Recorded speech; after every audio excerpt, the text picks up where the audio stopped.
la verdad, antes que empezar, yo creo que tenemos que hacer un reconocimiento de que lo que ya logramos es muy importante. Fue una chingonería lo que pasó este 1 de julio. Fue muy, muy importante. Y quiero decirles algo, no hubiera sido posible sin estos grupos de estudio, ¿eh? Y estos grupos de estudio sí ayudaron y ayudaron mucho a todo el cambio. Y tiene que ver con lo que está, con el tema de la plática. Yo estoy convencido de que las grandes transformaciones pasan por etapas muy claras. Las transformaciones de la sociedad nunca se dan por receta, nunca se dan de manera organizada. Las sociedades van definiendo cómo se van dando los cambios y con mucha frecuencia estos cambios se van concretando con el tiempo. Sí, y esto tiene que ver con una frase clásica que dice, una frase de revolucionarios, que dice que los revolucionarios con frecuencia saben cómo empieza una revolución, pero nunca saben cómo acaba. Los cambios así son. Y los cambios se van afinando con el tiempo. Tanto para que se dé un ciclo revolucionario como para que se dé un ciclo contrarrevolucionario, se tienen que cumplir ciertas etapas. Lo hemos visto aquí varias veces. A lo largo de la historia hemos visto cómo por periodos avanzan procesos revolucionarios y cómo por periodos avanzan procesos contrarrevolucionarios muy claros. Para que se dé un proceso revolucionario y un proceso contrarrevolucionario, se necesitan varios factores. El primero es que se necesita que haya una conciencia de la injusticia que se está cometiendo. Tiene que haber una indignación. Esto en México ya se dio. La gente tiene claro que lo que estamos viviendo es inaceptable. Pero luego tiene que haber, a partir de esa iniciación, de esa indignación, tiene que haber una reflexión. Es decir, tenemos que explicarnos qué es lo que está ocurriendo, tenemos que hacer teoría. Y eso ya se está haciendo, ya lo hicimos. Y se ha hecho, además, de manera accidentada. Hemos avanzado mucho en algunas cosas y hay otras cosas en las que todavía no tenemos claras. Sin lugar a dudas, para entender lo que está ocurriendo, nos van a servir las tesis y las teorías que se construyeron, que construyó la izquierda desde el siglo XIX hasta el siglo XX y hasta el siglo XXI, pues. Entonces nos sirven desde Bukharin hasta Marx, pasando por Chomsky y Naomi Klein. Entonces hay que reconocerlo. Las izquierdas dejaron el debate de manera importante, abandonaron una buena parte del debate con la caída del bloque socialista, pero no han dejado trabajar. Y si hoy revisamos lo que está ocurriendo en el planeta y los debates más interesantes, veremos que las ponencias más notables, los textos más lúcidos, siguen viniendo de la izquierda. Noam Chomsky, Naomi Klein, Slavoj Žižek, son gentes que plantean temas de fondo, temas importantes, temas profundos. Pero ahí no acaba el proceso. Eso está en construcción y seguimos reflexionando sobre el país, sobre el planeta, sobre el mundo, etc. Después tenemos que lograr que ese nivel de conciencia, esa teoría, se difunda y se divulgue. Es decir, todas las revoluciones de la historia de los últimos 350 años han implicado un incremento importante del nivel de conciencia de masas.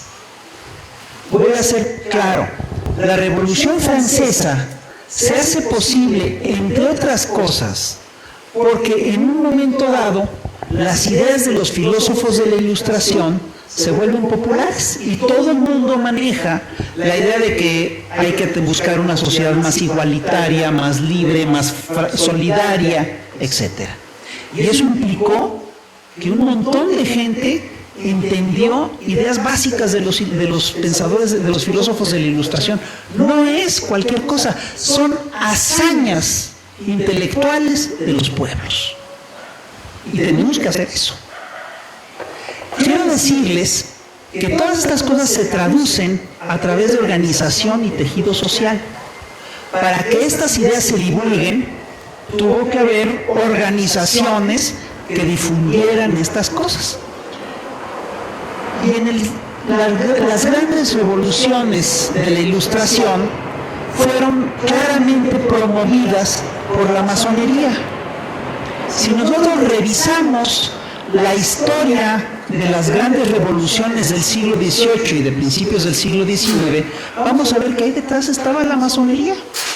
Y ojo, no es que la masonería fuera de suyo una organización revolucionaria, para nada, porque había masones muy conservadores y había masones muy radicales. Lo que pasa es que la masonería era el único lugar donde se podían discutir ideas, donde se podía debatir, y entonces ahí se formaron un montón de gentes, de derechas y de izquierdas, Pero, por ejemplo, si revisamos el ciclo revolucionario del siglo XIX, el ciclo de las revoluciones atlánticas, veremos que prácticamente todos los dirigentes estuvieron en la masonería. ¿Quién hace la revolución de independencia de Estados Unidos? La hacen masones como Jefferson, como Benjamin Franklin, como George Washington, como Thomas Paine. Todos ellos eran masones. Y entendían las lógicas de la filosofía de la Ilustración. ¿Quién hace la Revolución Francesa? Los antecedentes son Voltaire, Diderot, Montesquieu, eran masones. Voltaire era masón, Diderot era masón. ¿Quiénes son los que la ponen en práctica? Son puros masones. Saint-Just, Robespierre, Danton, Marat, todos ellos eran parte de la masonería. ¿Quién hace la revolución, la guerra civil española de 1808? La hacen masones. ¿Y quién hace la revolución mexicana? La revolución de independencia de México. La hacen Hidalgo, Morelos, todos ellos eran masones. ¿Quién hace la revolución de Haití? Toussaint Louverture, era masón. ¿Quién hace las revoluciones bolivarianas? Pues las encabeza Simón Bolívar y sus amigos eran masones. Entonces, se necesita hacer ese tejido social para difundir las ideas. Y por supuesto, estos señores siguen pensando y siguen haciendo teoría y siguen haciendo un montón de documentos que implican una elevación general del nivel de conciencia. Porque una cosa es que de repente haya un grupo que entienda la necesidad de los cambios, y otra cosa es que esto se masifique. Cuando esto se masifica, el cambio se vuelve inevitable. Y yo creo que eso es lo que estamos viviendo en México. Estamos ante un proceso de cambio muy importante. Todavía no sabemos hasta dónde nos va a llevar. Todavía no sabemos qué es lo que vamos a poder hacer. Porque, entre otras cosas, estamos enfrentando un modelo que es poderosísimo, que está organizado a nivel internacional, que tiene en México una de sus múltiples ramificaciones, pero que además tiene un alcance brutal, está organizadísimo. Es lo que estamos viviendo, el capital financiero de hoy, es la forma más avanzada de la historia del capitalismo, es una brutalidad. Y está organizado en todo el planeta. Si ustedes revisan cómo está el planeta, vamos a ver que solo hay algunos pocos lugares en los que el capital financiero no es hegemónico. Es hegemónico en México, es hegemónico en Estados Unidos, es hegemónico en prácticamente toda América Latina.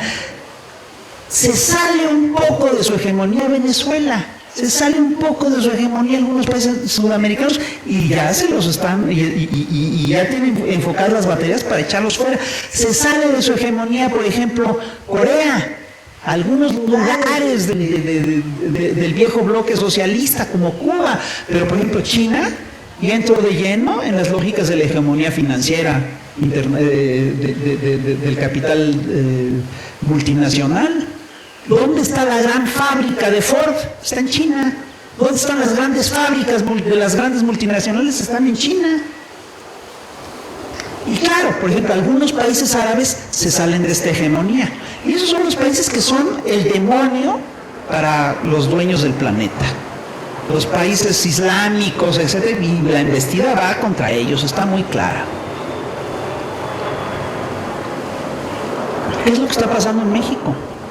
Lo que está pasando en México es lo mismo que ocurrió en varios países de América Latina a finales del siglo XX, de principios del siglo XXI, que llevaron a un nivel de sobreexplotación a las poblaciones que la gente se hartó y decidió ponerle un alto al modelo.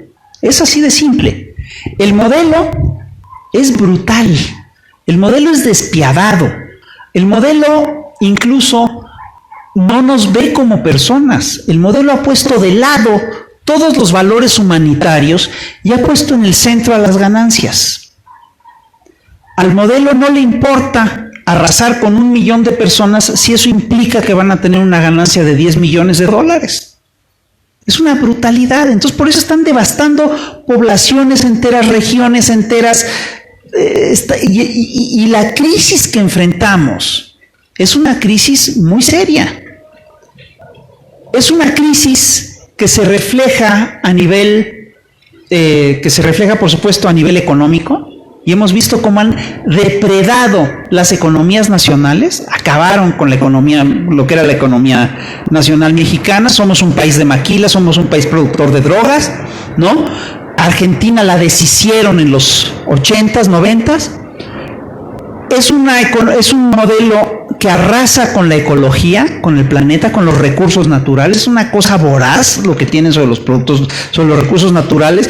No sé si ustedes se dieron cuenta, pero en plenas elecciones, Peña Nieto firmó un decreto que privatizaba prácticamente las últimas 300 cuencas de la nación. Es una barbaridad. ¿Y para qué las privatiza? Las privatiza para el negocio. Se las privatiza Nestlé y las privatiza para que la embotellen y para el fracking. Entonces, el agua, en estas lógicas, deja de ser un derecho humano y se convierte en una mercancía nada más. El modelo es tan brutal que incluso ha promovido un modelo que es claramente delincuencial. Gracias. Es decir, nosotros, si ustedes se fijan, ya no tenemos un modelo económico clásico capitalista, de ganancias mínimas, les vale madres, y entran en las lógicas delincuenciales. Si para sacar dinero tienen que meterle al narcotráfico, y si esto implica que la ganancia se puede medir en mutilaciones y desollamientos, se van por eso. Y entonces han subido la violencia, las decapitaciones, los desollamientos en nuestro país. Es un modelo absolutamente inhumano. Y es un modelo que atenta incluso con destruir el planeta. Vean ustedes lo que está pasando con los ecocidios, ya son masivos. La minería a cielo abierto está dejando destrozada a la nación mexicana. Nunca había habido tantas especies en vías de extinción como ahorita, nunca. Solo cuando llegó el meteorito de Yucatán. Pero de entonces acá, solo hasta ahorita tenemos tantas especies en vías de extinción. Y el cambio climático ahí va. Y va a llegar un momento, si esto sigue, en el cual ya ni siquiera vamos a poder vivir en este pinche planeta. Porque van a acabar con todo. El deshielo va a ser brutal, ahí avanza, y la reacción ante eso es increíble. Dicen, se está deshielando Alaska, qué maravilla, porque vamos a poder sacar el petróleo más rápido. Esas son sus lógicas. Entonces tenemos que parar esta inhumanidad. Y esto mismo que ocurrió ahorita en México, ya había ocurrido en América Latina, y lo que salió en América Latina fueron básicamente proyectos de salvación nacional. Si nosotros revisamos cómo inicia el gobierno de Venezuela, inicia como un proyecto de salvación nacional. Y así inicia también la revolución de Evo Morales, y así inicia también la revolución, el proyecto de Lula y el de Cristina Kirchner y el de Correa en Ecuador, etcétera. Para que se mantengan estos proyectos de salvación nacional, se necesita hacer crecer el nivel de conciencia a nivel masivo. Porque estos señores tienen un aparato de propaganda que es avasallador. Vean ustedes, por ejemplo, cómo funcionan las televisoras. Es decir, vean ustedes cómo actúan. Es decir, son aparatos de propaganda de una eficacia increíble. Es decir, miren, yo ni sigo el fútbol, no me gusta, pero sé quién ganó la mundial, sé quién quedó en segundo lugar, me sé el resultado final del partido. ¿Por qué chingados me lo sé? Porque me llega por todas partes. Porque aunque no quieras enterarte, te enteras. Y sin embargo hay cosas fundamentales para mi vida de las que no me entero. Porque los medios masivos tienen esa capacidad de penetración. Entonces, miren, lo que ya ocurrió este 1 de julio es muy importante. Es decir, es fundamental. Y les voy a decir una cosa, chingón, compañeros. Chingón. Muy chingón. Así era. Así era. Avanzamos mucho, pero ojo, está prendado con alfileres. Andrés ganó la presidencia de la República, pero primero, todavía no le dan todavía no es presidente electo, la constancia de presidencia electo, de presidente electo, y todavía no toma la presidencia. Andrés sigue siendo a estas fechas un dirigente de oposición que ganó la elección, pero es un dirigente de la oposición. Y aún, y el reto está cabrón, porque primero tenemos que hacer que llegue el 1 de diciembre, y después tenemos que hacer que llegue al final del primer año, y después tenemos que hacer que concluya el sexenio.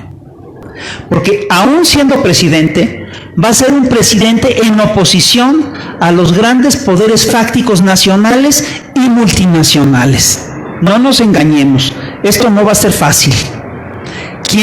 Los detractores del movimiento obradorista dicen que los obradoristas creemos que Andrés tiene una varita mágica que va a arreglar todo. Eso no es cierto. Esto ocurre solamente en las mentes de estos señores. Sabemos que todo va cuesta arriba y que vamos a tener que pelear contra fuerzas extraordinariamente poderosas. No solamente se va a enfrentar a los grandes empresarios nacionales y al capital financiero nacional y a una economía delincuencial y al narcotráfico, sino que también se va a enfrentar a los grandes capitales multinacionales. Pero hagamos un balance.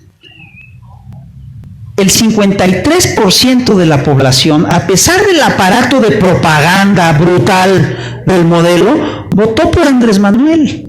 Y además hicieron fraude. Eso lo sabemos. Un montón de votos comprados, un montón de denuncias de compras de votos, y aún así ganamos. Eso quiere decir que el arrastre fue superior. Yo creo que fue bastante más del 53% el que votó por Andrés.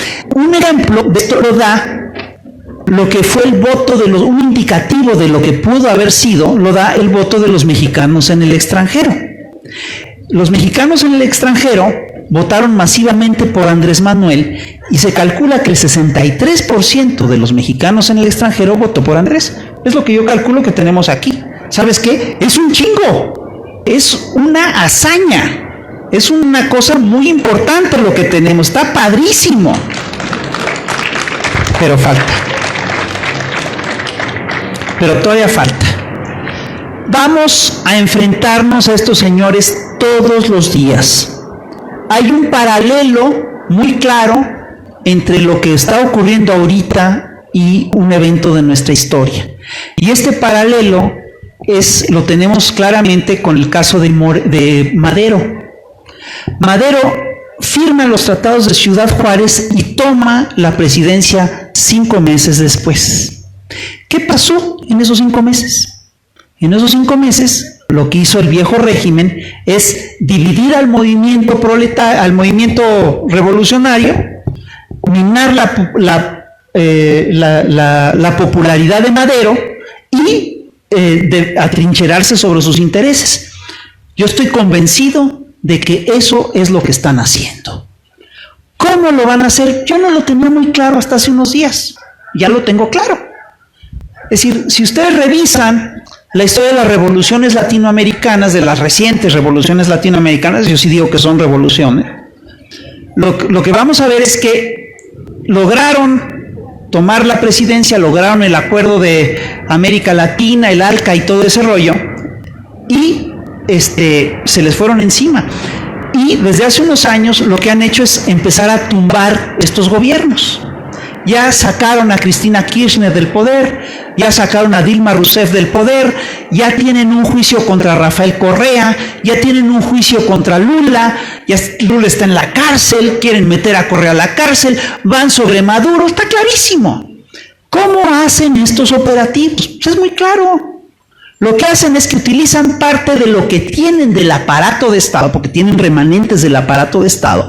A veces, como en Brasil, es el sistema judicial, que los jueces los nombran siempre por largos tiempos, entonces son jueces de por vida, entonces muchos de los viejos jueces son del antiguo régimen y están contra Lula. Y ellos echaron a andar contra Dilma y contra Lula procesos judiciales sin sustento real, pero con efectos concretos. Entonces echan a andar esos procesos y cuando se abren esos procesos dan pie a que los medios hagan campañas de difamación y de descrédito brutales, ¿no? Y con eso los empiezan a minar. Y en cuanto, porque tú echas a andar estas campañas y desmentirlas, pues es muy complicado, porque demostrar tu inocencia no siempre es fácil. Decir, oye, no, pero sobre todo cuando hay desconfianza generalizada. Todos los políticos son igual de corruptos. Oye, pero tú dices que yo me trancé una lana y yo no me trancé nada. Eso mismo dice López Portillo y eso mismo decía Salinas y eso. Puta, ¿cómo chingados? Es decir, no te pueden probar la inocencia, pero la culpabilidad es un cargo que ya está echado a andar. Bueno, entonces, por la desconfianza generalizada que ellos provocan. Entonces, ¿qué es lo que están haciendo aquí? Están haciendo lo mismo. Ya empezaron. Vean el caso de la multa del INE a Andrés Manuel. Es una cosa increíble. El fideicomiso por el bien de todos es un fideicomiso muy transparente. Fue fundado por simpatizantes del movimiento, pero además por gentes de una pinche honestidad intachable. Está Elena Poniatowska, el padre Solalín, de la Chaneca, Jesús A. Rodríguez, Pedro Miguel, gentes que nunca han hecho nada chueco en su vida. Entonces, cuando se dio el sismo del 19 de septiembre, había un clamor popular de que los partidos entregaran sus prerrogativas. Entonces Andrés dijo, bueno, pues hay que buscar que eso se dé. Cuando empiezan a tratar de concretarlo, se dan cuenta que hay impedimentos legales, entonces buscan un fideicomiso que no es de Morena, pues, sino de morenistas, y ahí sí, pues esto está claro. Es decir, por ejemplo, yo no milito en Morena, pero soy simpatizante del obradorismo. Puedo meterme a donde sea y básicamente es un fideicomiso que buscó dinero para los damnificados y el dinero lo dona gente cercana a Morena con todo su derecho, lo entregan y lo distribuyen transparentemente a los damnificados. Bueno, eso es motivo para que el INE haga una investigación mal hecha, inconclusa, que además no se las van a retachar en primera instancia porque no tiene pies ni cabeza, en la que acusa a Morena de utilizar ese fideicomiso para desviar recursos para las campañas, cuando está claramente acreditado a quién dio el dinero y a quién se le dio. Eso está clarísimo. Entonces, lo que están haciendo es que aprovechan lo de la multa para hacer una gran campaña mediática y en lo que aclaran nos van a meter otro escándalo. Entonces nos van a meter de escándalo en escándalo, porque tienen el aparato para hacerlo. Ahora, carajo, ¿cómo vamos a contrarrestar esto? ¿Saben cómo lo vamos a tener que contrarrestar? Con formación política, con información y elevando el nivel de conciencia de la mayoría. Tenemos que construirnos un aparato de difusión y propaganda muy eficaz y tenemos que construir un tejido de gente que entienda los procesos y que los pueda explicar. Solo eso ya empezó a ocurrir Porque yo les recuerdo una cosa, Andrés se ha presentado 3 veces en elecciones presidenciales, las 3 las ganó. Ganó en 2006. En 2012 es claro que Peña compró la elección. Y ahorita ganó con un margen tal que no pudieron arrebatarle la elección. Pero de que no quieren que llegue, no quieren que llegue. De que quieren echarlo abajo, lo quieren echar abajo. De que en cuanto llegue le van a hacer la guerra, le van a hacer la guerra. Entonces, sí tenemos que entender con qué armas cuentan, tanto a nivel propagandístico como a nivel económico, Y tenemos que ponernos a trabajar para detener la embestida. Esto no lo hemos coronado. Vamos ganando, pero todavía falta que concretemos los cambios. Y hay una cosa que hay que entender, y tenemos que hacer conciencia sobre este punto. Los cambios no van a ser todo lo que queríamos, por una razón muy sencilla. A lo largo de 36 años, ellos han ido implantando su proyecto y su modelo, y lo han ido implantando con paciencia, con tiempo, de manera meticulosa, de manera precisa, puntual. Han ido sondeando a la sociedad. Cuando la sociedad respingaba, se echaban para atrás. Cuando la sociedad se apendejaba, se iban de frente, ¿no? Así acabaron privatizando el petróleo. Entonces hay que entender que sí vamos a tener que revisar los contratos, porque muchos de esos contratos te aseguro que tienen cosas chuecas, y muchas de esas asignaciones te aseguro que no son pertinentes, pero no va a ser fácil echarlos abajo, porque entre otras cosas, la ley petrolera, la ley energética, la reforma energética que impulsaron Peña y el PAN y el PRI y hasta el PRD, en fechas recientes establece que muchos de los litigios se tienen que dirimir en tribunales del extranjero, se dirimen en La Haya, no en México. Entonces hay muchas cuencas que ya perdimos por culpa de estos perros. Dense cuenta, va a ser muy difícil recuperarlas. Sin embargo, vamos a avanzar en un montón de cosas. Y vamos a tener que apretar para poder avanzar. Y vamos a tener que hacer cuerpo, espíritu de cuerpo, para poder avanzar.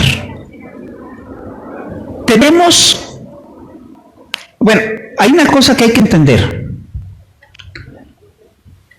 En estas elecciones pasadas, nosotros somos los grandes victoriosos, todavía, y hay grandes perdedores. El pueblo de México es el que ganó. El 53%, casi el 60% del pueblo de México es el que ganó estas elecciones. ¿Quiénes son los grandes perdedores?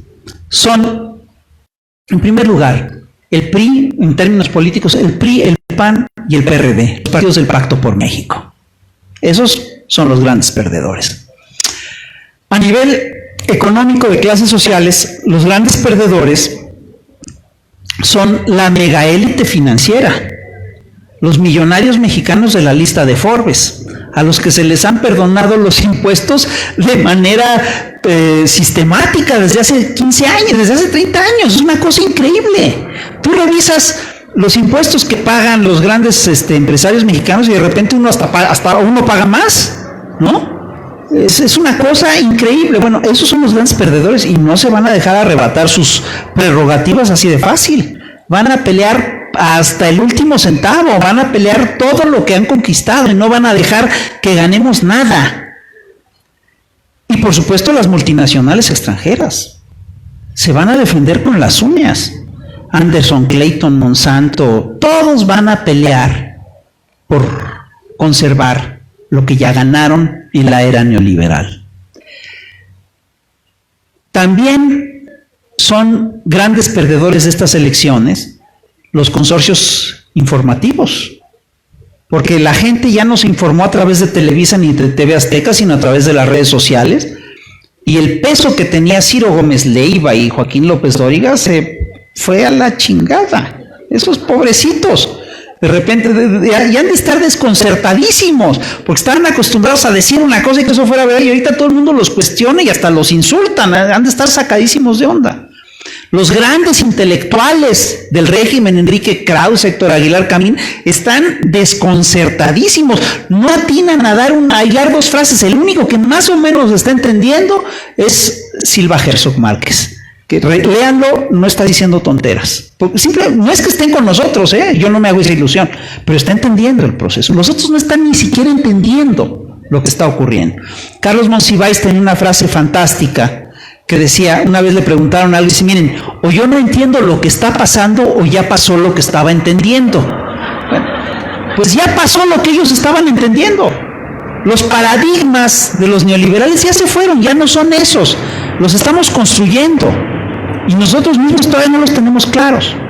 Y hay otra cosa que hay que entender en este proceso. Hay otros derrotados políticos importantes que son los grupos que le apostaban a la vía armada. Ese grupo está muy enojado con nosotros.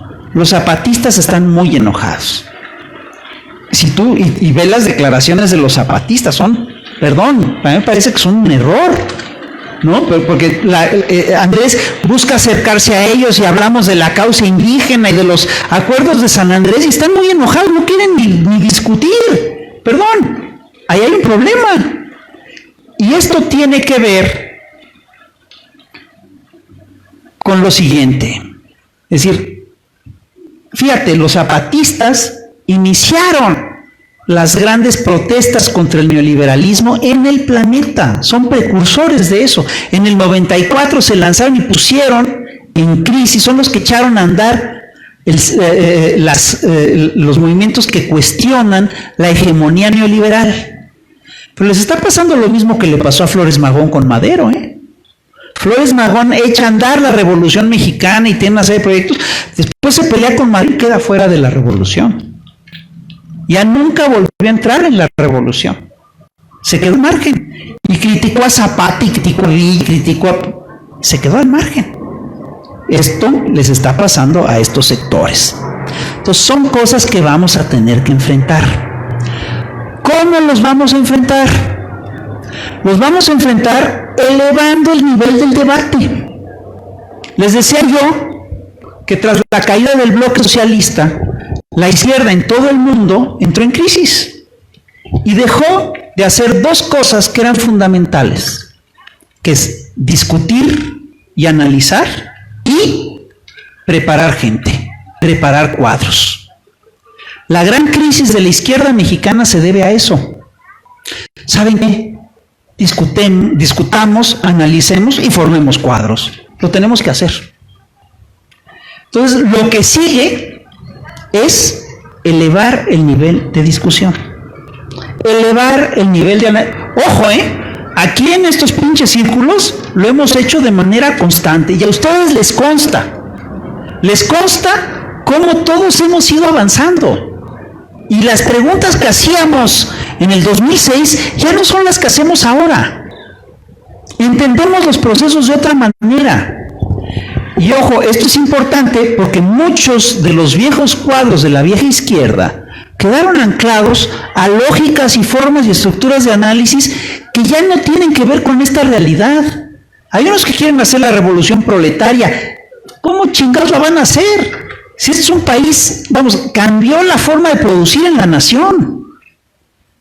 Mucho de lo que antes se producía en México ahora se produce en China.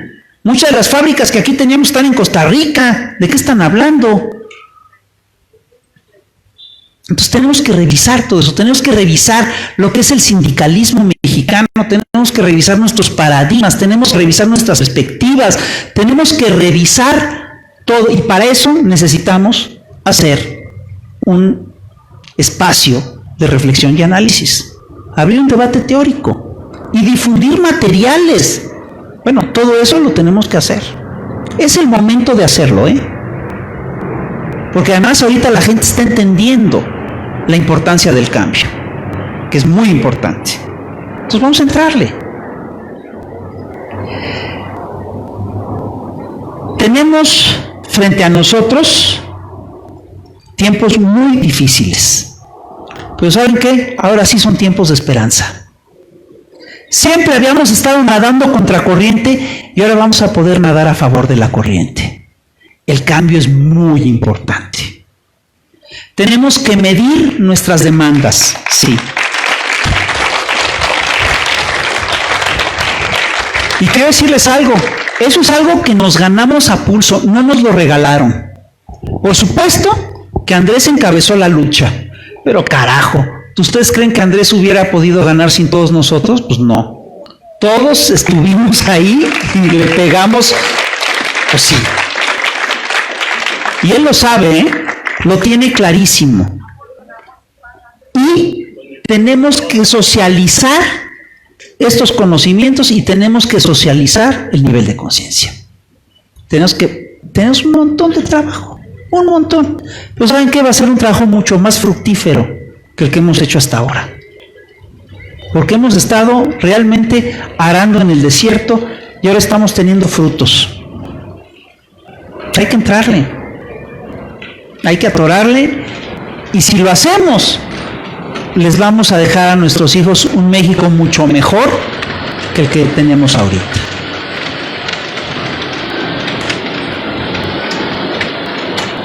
¿Cómo le vamos a hacer? Yo les pido, de veras, que nos ayuden. Vamos a hacer escuelas de cuadros. Muchos de ustedes ya son cuadros bien pinches preparados, todavía no se dan cuenta.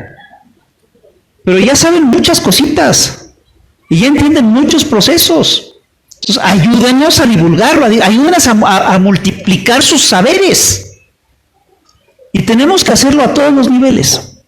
La organización ya no va a ser como la concebían los rebeldes de los años 60 y 70. Vamos a tener que encontrar nuestros canales. Hagamos esta masonería del siglo XXI. Construyamos lo que son los círculos de reflexión del siglo XXI. Necesitamos defender lo conquistado, que es mucho. Y para ello le vamos a tener que echar un chorro de ganas. ¿Y saben qué? Y nos vamos a tener que pelear un montón entre nosotros. Y eso está padre. Sí, buenas tardes. Bueno, muchas gracias. Aquí, tomando lo que dice el compañero Rafael, eso que llegó para todo el pueblo de México, y hablando más o menos como matemáticamente, es un punto que no hay, los griegos dicen no point return, no hay punto de regreso. En matemáticas se dice hay máximos y mínimos, este es un máximo, entonces estamos en la cresta. Y hablando de la construcción, tenemos que hacer un domo, como dice el compañero. Ese domo somos todos nosotros. Para llegar a cerrar ese domo, tenemos que hacerle a los ladrillos un ángulo que va cerrando para que tenga compresión y se mantenga solo. Ese es el domo que necesitamos. Y ese domo somos todos nosotros. Nosotros somos los tabiques que vamos a cerrar ese domo. También hablando de la matemática, esto se fue dando, esa revolución, como muchas cosas en la vida, son logarítmicas. Este proceso fue logarítmico. Íbamos avanzando del 1 al 2, un espacio muy grande, del 2 al 3, etcétera, hasta llegar a un espacio chico, ya que se hizo con más velocidad. Entonces fue una revolución para mí logarítmica, diciendo alguna cosa así, más o menos, ¿no? Ahora, ya finalmente tenemos los enemigos que acaba de decir Rafael, pero tenemos también nosotros una herramienta que puede ser el martillo de bola para esto. Tenemos el boicot del pueblo que puede hacerle a las grandes compañías. Entonces, muchas gracias y viva Morena.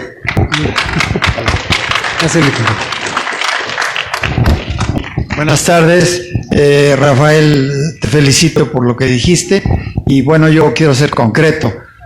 A mí me inquietó mucho en lo que dijiste, que se debe crear un aparato de publicidad, de propaganda propio, y yo creo que eso es fundamental. ¿Qué propondrías tú para que esto se concrete y a la brevedad? Porque eso es fundamental. Yo el día de ayer ya en Radio Fórmula, poniendo el radio, ya estaban criticando a Andrés Manuel terriblemente por lo del fideicomiso. Una señora que no me acuerdo el nombre, pero es comentarista habitual de Radio Fórmula, y me da pena no haber retenido el nombre de esta fulana, pero ya lo están atacando por eso. Lo que tú dijiste en tu conferencia, lo van a atacar y lo van a reatacar, y en fin, yo creo que este aparato de propaganda y de difusión propio tiene que crearse a la brevedad. Dos cosas breves importantes. Dentro de tu conferencia hablaste de que están depredando las especies marinas en nuestro país, y todas, absolutamente todas. Baja California el Golfo de California es riquísimo. ¿Cuál es la imposibilidad para cerrarlo? Y es de México. A ambos lados es territorio nacional. Sonora, Sinaloa, Baja California es nacional. ¿Por qué no lo cerramos? ¿Para qué? Es mejor pedir perdón que pedir permiso. Y yo creo que ahí tendríamos que hacerlo de una manera quizá no ortodoxa, pero cerrarlo, porque está infestado de embarcaciones extranjeras que ni siquiera mexicanas. Tenemos que cerrarlo, el Golfo de California, y hacerlo a la brevedad. Eso por otro lado. Y finalmente, algo que tú nos comentaste en tu charla, tenemos que tener otro nivel de conciencia, tenemos que organizarnos, no creer que ya ganamos y que ya a la hamaca, no. ¿De qué manera propones que ahorita que la gente está animada, que está con ganas de seguir haciendo cosas, aprovechar esa organización? ¿Cómo lo planteas? Y ahí lo dejo yo. Gracias. Muy bien. Vamos siendo lo más breve posible, ¿sí? Buenas tardes. Aquí estamos. Para muchos de ustedes quizá no me conozcan, pero yo sigo siendo el rey. No soy el rey, pero sigo siendo un pequeño colaborador de nuestro presidente. Desde que él fue para el DF, yo le hice unas canciones, y en las 3 ocasiones que ha ido para la grande, pues con mayor razón. Miren, yo no sé hablar muy bien, pero les voy a leer esto que hice el día 9. Ya no estoy grabando porque ya dimos el primer paso. Miren, esto se los voy a leer porque, bueno, es con música de Solo Dios, aquella que cantaba don Jorge Negrete.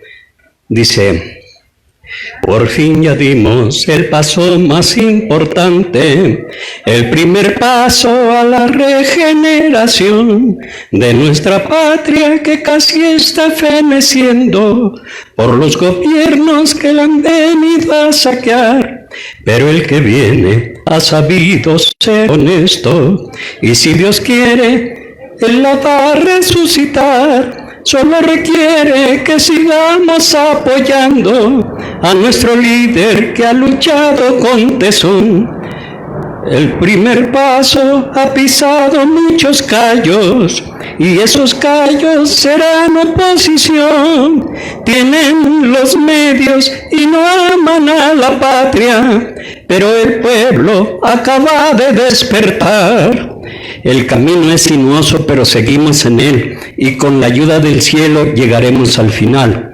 Los oligarcas van a seguir hostigando. Son 5 meses que faltan para empezar, pero los pobres oramos y trabajamos para que AMLO sus anhelos cumpla en paz.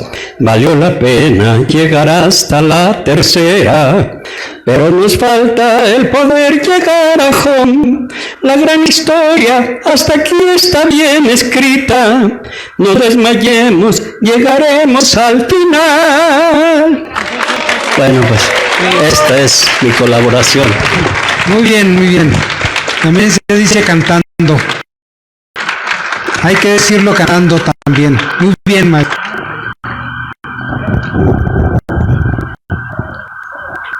Buenas tardes.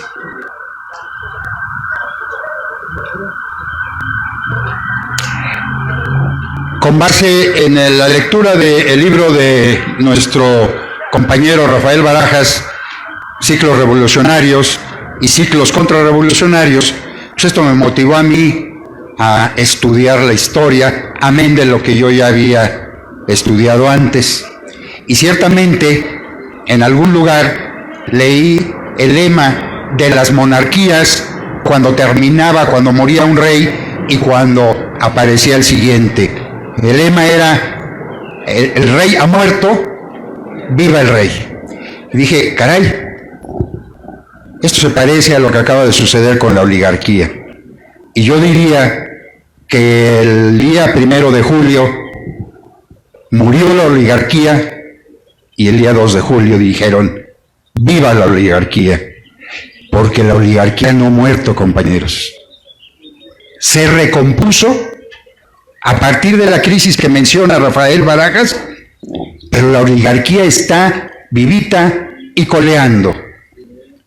Eso tiene que ser claro en nuestra interpretación de la realidad actual. Y ese es el enemigo a vencer. Dicho esto, paso a una segunda preocupación y la caracterizaría yo como el fuego amigo.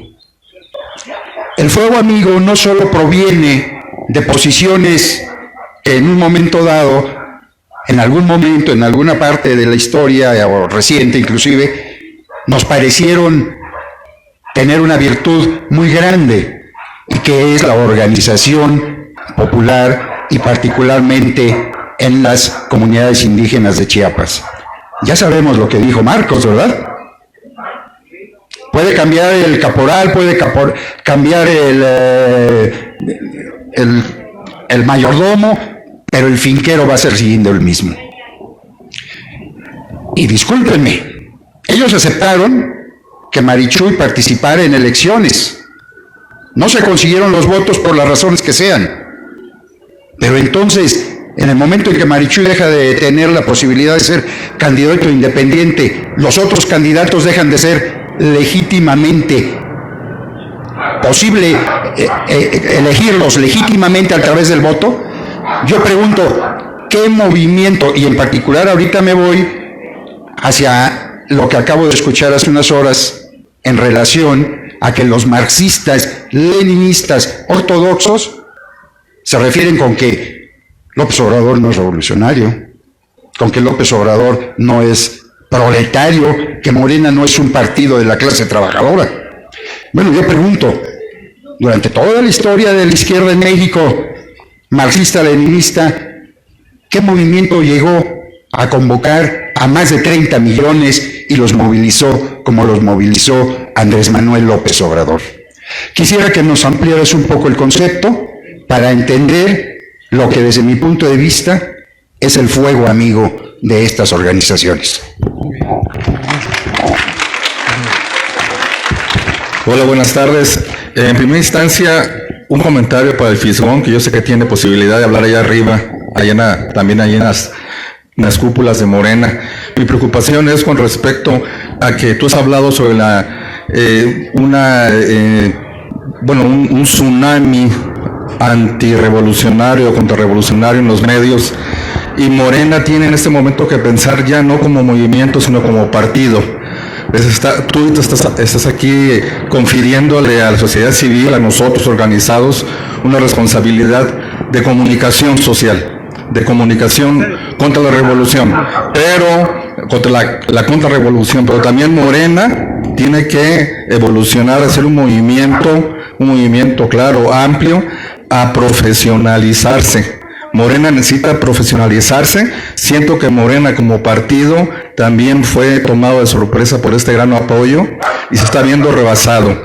Morena tiene que profesionalizarse. Ella tiene que dar la muestra antes que nosotros. Nosotros tenemos que ver la línea. Definitivamente, aquí no hay nada sin líneas, sin diagonales, aquí hablando como en matemáticos, sin diagonales, sin ver cómo está la revolución, los movimientos, las circunferencias, en fin. Ese es mi primer comentario. Segundo comentario es con respecto a la táctica. En el corto, mediano y largo plazo hay diferentes temas que tienen que ser vistos también de una manera muy coherente e importante. En este momento, más allá de lo del fideicomiso, está todo lo referente al gran plan de austeridad 50 puntos que presentó Andrés Manuel. Tenemos que presentar ejemplos muy claros, por ejemplo, el siguiente. Un alto burócrata gana en promedio mensualmente 250,000 pesos y un profe de educación básica gana 9,000 pesos de ingreso mensual promedio. Es decir, un alto burócrata gana 27 veces más mensualmente que un profe de educación básica. Ese tipo de ejemplos hay que ponerlos en la mesa y en las redes sociales para no hablar nada más de especulaciones. Hay que ir y aterrizar en la vida real, viendo los salarios, los ingresos y comparando. Gracias. Sí, pásenle. No estiren mucho el cable porque sí.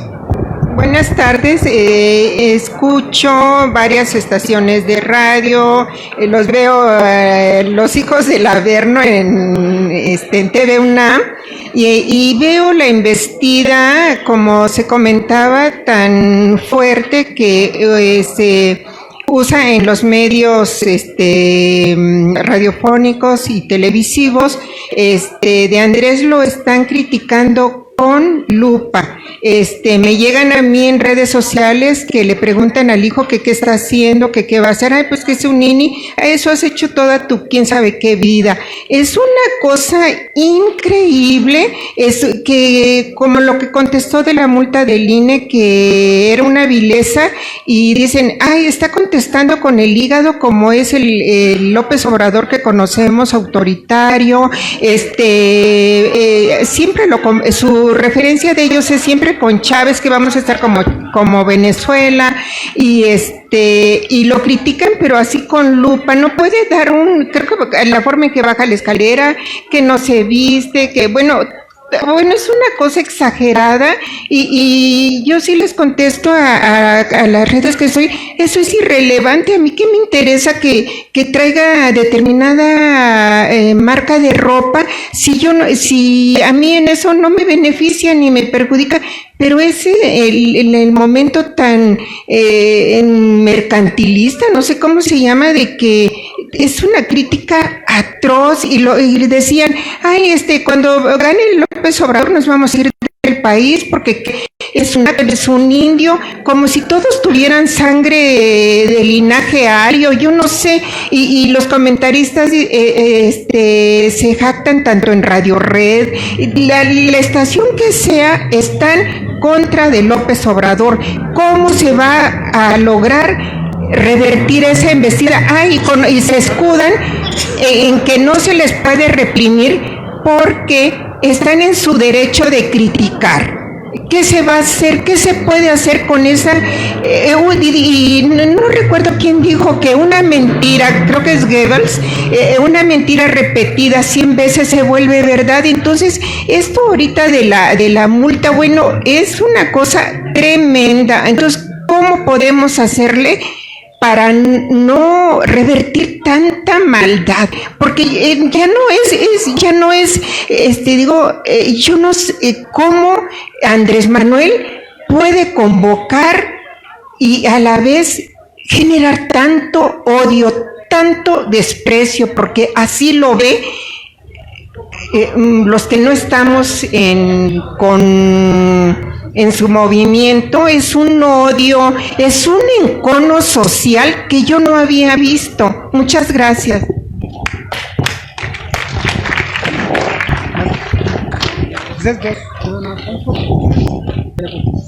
Hola, buenas tardes. Le quería preguntar si usted tiene alguna experiencia sobre la parte de capacitación en la cuestión de auditorías ciudadanas, porque esa sería una cuestión que se está viendo como un requisito, porque en este momento muchos del aparato como tal va a seguir operando en cuestión o sea, hay muchos gobernadores todavía que están con el régimen actual, y seguramente va a haber muchas situaciones de este tipo. Entonces, una forma en la cual nosotros como ciudadanos podemos participar y lograr apoyar y que realmente se dé ese cambio en la cultura de la corrupción que se ha mantenido hasta ahorita es a través de la participación mediante auditorías ciudadanas. Eso sería. Muy bien. Yo voy a ser lo más rápido posible. Nada más es una acotación y para invitar a las personas que qué importancia tiene por ejemplo, en mi caso, tengo 5 hijos y todos, pues ahora fueron a cuidar casillas y apuntarse, aunque nada más siempre han sido por mí lo que oyen y todo. Pero, ¿qué importancia tiene, por ejemplo, el otro día que una de mis hijas que trabaja en una iglesia, todos los padres que supimos y pusieron el Cristo expuesto y todo para que fueran unas, entonces ahora le digo, no, ni te bronques con ellos porque nada más así tranquilamente diles, pues ya pusieron el Cristo, ya pusieron todo, no quiere decir que así lo decidió Dios. Entonces, pero a lo que voy es que cuando mi hija leyó el mensaje que usted puso en las redes, eso ayudó mucho porque cada uno de mis hijos se mueven en diferentes lugares. Entonces, sin mayor preámbulo, les digo, ya ven, ahorita por eso los invitaba yo para que vinieran a escucharlo. Pero bueno, tenemos la oportunidad de que tenemos la grabación que podemos adquirir. Pero qué importancia tiene de que alguien que ponga, tenemos que tener mucho cuidado porque sí hay muchas cosas negativas. Entonces, afortunadamente, nosotros ya podemos correr la voz con nuestros conocidos y con toda la gente, sin pelear tanto. Le digo a mi hija, mira, ni te embronquen, ni se peleen, ni nada. Simplemente vean, pues si yo estoy loco, entonces somos más de 50 personas que votamos más de la mitad, que estamos mal, así es que pues ni modo aguantarse, así como nosotros nos aguantamos a todas sus... Esa era mi aportación, gracias. Sí, muy bien. Entonces ahora, aplauden con gusto. Ahora vamos a las respuestas con Rafael. Pues miren, voy a tratar de resumir las respuestas. Es decir, efectivamente la lucha apenas comienza. Pero ¿saben qué? Bueno, pero ya comienza sobre otras bases. Es una nueva fase de la lucha. Y esto implica también que cambiemos nuestras lógicas. Implica que trabajemos, vamos a tener que trabajar lo que sigue de una manera distinta. Pregunto a un compañero con toda la razón, ¿cómo vamos a hacer la crítica ahora? Mira, yo te voy a decir una cosa, la gente suele ubicar a los caricaturistas de la jornada como los caricaturistas de oposición al gobierno. Yo quiero decir algo, no es que seamos caricaturistas de oposición al gobierno, somos caricaturistas y criticamos lo que creemos que es criticable. Y en este gobierno nos parecía que todo era criticable, con la pinche pena. Eran impresentables, eran una bola de ladrones. Es decir, si yo reviso cuál va a ser mi actuación, pues es que no va a cambiar. Yo estoy en contra de las privatizaciones neoliberales, estoy en contra de la sobreexplotación, estoy en contra de la falta de democracia, estoy en contra de los fraudes. Voy a seguir en contra de eso. Yo estoy convencido de que esos señores no van a desaparecer, esos siguen ahí, siguen estando ahí, van a seguir impulsando sus lógicas. Yo voy a seguir haciendo esa crítica. Yo no cambio, lo que cambio es la situación, que es cosa distinta, que es otra cosa. Lo que yo creo que vamos a tener que hacer los caricaturistas del Chamuco y de la jornada es hacer una suerte de carta de explicación de motivos. Nosotros estamos contra esto y vamos a seguir contra esto. Estamos en contra de las lógicas neoliberales y vamos a seguir en contra de las lógicas neoliberales. Estamos a favor de la democracia y vamos a seguir a favor de la democracia. Y yo sí creo que tenemos que combatir, entre otras cosas, este superestado que se ha incrustado entre nosotros y que está conformado, por ejemplo, por el Consejo Mexicano de Hombres de Negocios y todo. Y claro, cuando hagan cosas que no nos parezcan, vamos a criticarlas. Cuando Andrés haga algo que a mí no me parezca, pues yo lo voy a criticar. Ahora bien, yo entiendo que estamos en plena campaña de descrédito contra el gobierno naciente, entonces me voy a cuidar mucho de no sumarme a esa pinche campaña.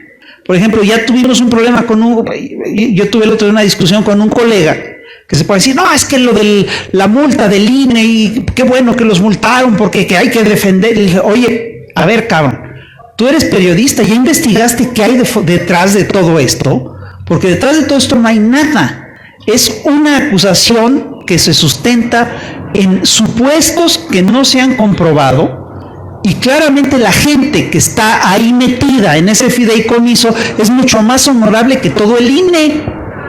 ¿No? Es decir, a ver, ¿quién te ha hecho más chingaderas? ¿El INE o Elena Poniatowska?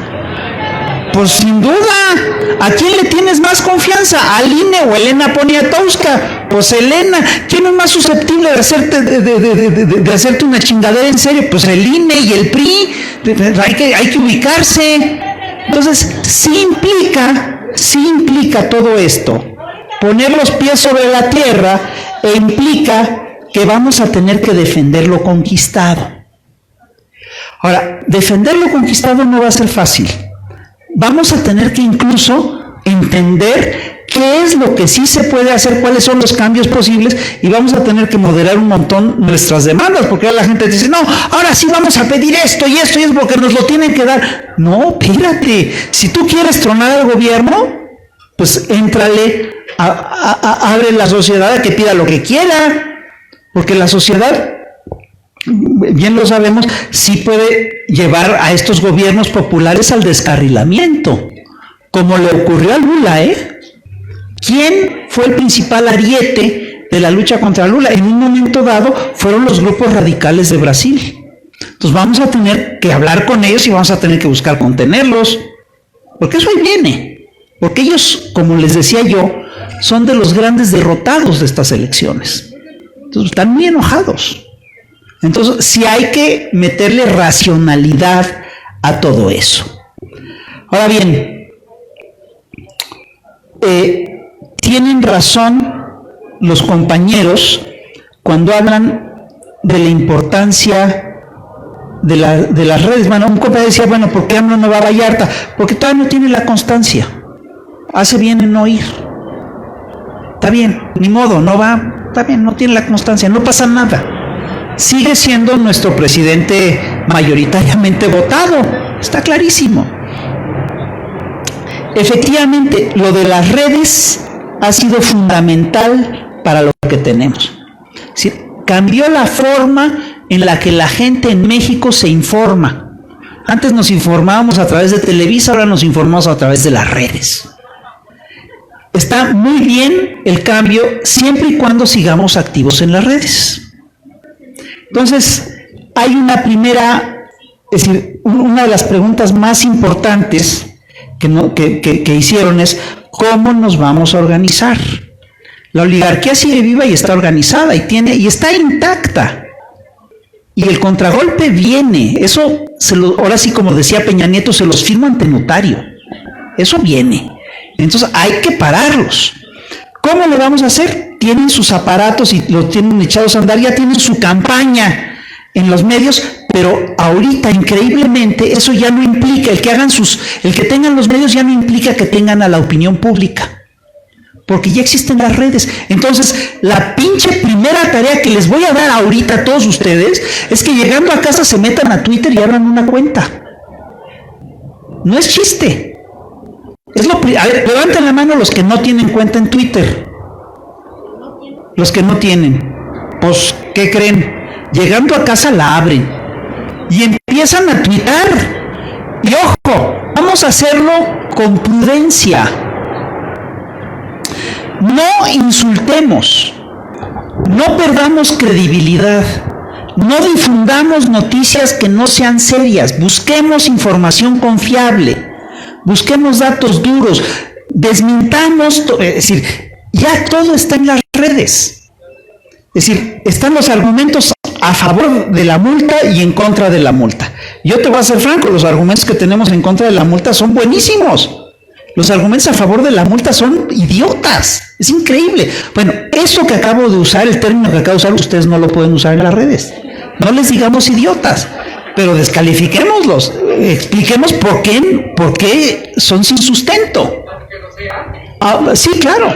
Sobre todo si lo son. Entonces, yo sí creo que la primera cosa que tenemos que hacer, es decir, esto es utilizar las redes sociales y entender que son nuestro aparato de contrapropaganda. Ese es el primero. De veras, por favor, métanse a redes sociales, ya. Los que no están, que se metan, porque eso sí está siendo tendencia. Es una suerte de guerrilla contrainformativa, y está siendo eficaz. Entonces, el compañero pregunta, ¿cómo le vamos a hacer para para crear un aparato de propaganda propio con las redes sociales? Y ojo, el primer paso ya lo dimos, y estas redes sociales pesaron durísimo en la campaña.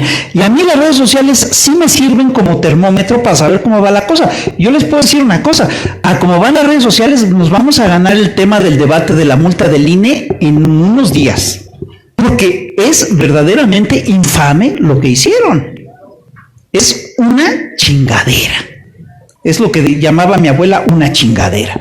Luego, el compañero tiene razón. Vamos a ver cómo le hacemos para detener el tema de la sobreexplotación de las especies. Y es increíble que los gringos sí nos retachan a la gente en la frontera, pero no dejamos pasar las embarcaciones. Espérate. Pues vamos a ligar eso, ¿no? Es decir, ahí el tema de las embarcaciones, es decir, no nos dejan pasar, aplican políticas proteccionistas, pues nosotros también. Y es nuestro territorio, ¿por qué chingados están ahí? Vamos a impulsarlo. Ahora, eso va a tomar tiempo. No somos gobierno de aquí a diciembre. Recuerden las tareas. Tenemos que buscar primero llegar al 1 de diciembre y luego mantenernos el primer año. Que no nos descarrilen el gobierno en el primer año. La oligarquía sigue viva, tenemos que apoyar al régimen, y esto implica también combatir el fuego amigo que viene de las izquierdas. Porque de veras, de repente te plantean unas cosas que son increíblemente tontas, increíblemente atrasadas. De repente te dicen, no, compañero, el movimiento, siguiendo las lógicas de Marcos, cambió el capataz, pero el hacendado es el mismo. Es decir, perdóname, el cambio es mucho más radical que todo eso. Es decir, logramos algo. Es increíble, votamos vamos a ceñirnos a esa mala metáfora. Votamos por quien queremos que esté con nosotros. El cambio es brutal, es enorme, y nos abre una cantidad enorme de posibilidades. ¿Cómo no las ven? No las ven porque siguen ligados, siguen aferrados a las lógicas de la lucha armada, de la vanguardia leninista, de la vanguardia intelectual, etcétera. Perdón, esa lógica ya tronó. Logramos algo más importante. Todos los cambios en América Latina de los últimos 20 años los hemos logrado a través de las urnas, y han sido cambios importantes. No pueden menospreciar esta forma de lucha. Y sobre todo, tenemos que entender que esas formas de lucha llevan de salida y tienen estrategias muy claras para contrarrestarlas. En cambio, no saben qué hacer con un movimiento como el nuestro. Y en ese sentido un compañero aquí tiene razón. Morena debe evolucionar, debe convertirse en un movimiento amplio y debe profesionalizarse. Tenemos que hacer cuadros y tenemos que profesionalizarlos. Y ahorita vas a ver que el debate va a ser, no, que Morena, entonces ahora sí entregue todo el dinero. Y hay un cuate en Twitter, había un cuate muy chistoso que decía, si Morena renuncia al presupuesto, entonces yo durante un mes se lo voy a reconocer en Twitter. Puta, qué pinche gran ganancia. O sea, por eso vamos a ceder la posibilidad de consolidar el movimiento. De veras necesitaríamos ser muy idiotas, ¿no? Y dejarnos chantajear por un retrasado mental, ¿no? Es decir, obviamente que eso no va a pasar. Sí tenemos que impulsar, tenemos que consolidar a Morena como movimiento, y para eso tenemos que hacer lo que yo les decía. Primero, tenemos que hacer un debate de fondo, elevar el nivel del debate. Tenemos que hacer un espacio de reflexión teórica, tenemos que preparar cuadros. ¿Y cómo chingados lo vamos a hacer? Como lo hemos estado haciendo con estos círculos. Les voy a pedir que nos ayuden. Ustedes son los cuadros que van a preparar los otros cuadros, no me pregunten eso, contéstenmelo. Vamos a formar gente. ¿Cómo le vamos a hacer? Vamos a hacer talleres, vamos a hacer seminarios, vamos a hacer textos, y necesitamos, para consolidar eso, hacer un aparato de propaganda efectivo, de propaganda política efectiva, empecemos con las redes. Ahorita no tenemos presupuesto, no tenemos nada, pero tenemos las redes. Con eso empezamos hoy. Y así es que, ¿cuántos se van a inscribir hoy en Twitter? Levanten la mano. Ok, muy bien. En Twitter, inscritos todos, por favor. Y luego en Facebook, a ver cómo le hacen. Eso primero.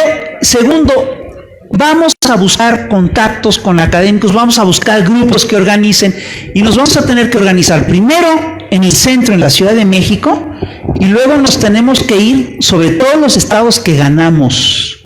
Tenemos que apoyar Veracruz, tenemos que apoyar Morelos, tenemos que apoyar Tabasco, tenemos que apoyar Chiapas, y también tenemos que hacer estos círculos en Puebla. Entonces, de entrada, vamos a entrarle y vamos a buscar, a conectar a la gente. ¿Quién nos va a apoyar? ¿Quiénes van a ser las gentes con académicas, etcétera? Y vamos a ganar así a la opinión pública. Por ejemplo, en este sentido, el proyecto del compañero de hacer auditorías ciudadanas, yo te invito a que nos ayudes a unos talleres para auditorías ciudadanas. Cuando echemos a andar la escuela de cuadros, que la tenemos que echar a andar pronto. Es decir, por supuesto que esto urge. Ahora, una compañera pregunta, bueno, ¿y qué importancia tiene la iglesia en todo esto? Tiene muchísima importancia. Es un aparato de difusión y de propaganda muy importante, es todo un aparato ideológico. El problema es que no está con nosotros. O sea, hay un sector que sí está con nosotros, sin lugar a dudas. Es decir, tienes al padre Solalín, de gente impecable, etcétera, pero es minoritario. Los grandes, el cardenal de esta ciudad es totalmente priista, no se hagan ni ilusiones. Ese señor detesta a Andrés Manuel y detesta a Claudia Sheinbaum y le va a hacer la vida imposible. Entonces tenemos que operar en contra de todo esto. Entonces, miren, para acabar pronto, llevamos años formándonos. Ayúdenos a que esto se multiplique. Pues les quiero decir algo, vengo de una discusión con gente de la izquierda y es chistoso, porque hay cosas, son gente de avanzada y son gente preparada y que saben un montón de cosas, pero luego ustedes hacen preguntas mucho más concretas, mucho más sólidas, mucho más consistentes. De veras, ustedes ya tienen una formación muy considerable. Ayúdenos a socializarla. Esa tarea tienen, y empiecen haciéndolo en Twitter hoy, por favor. Muchas gracias.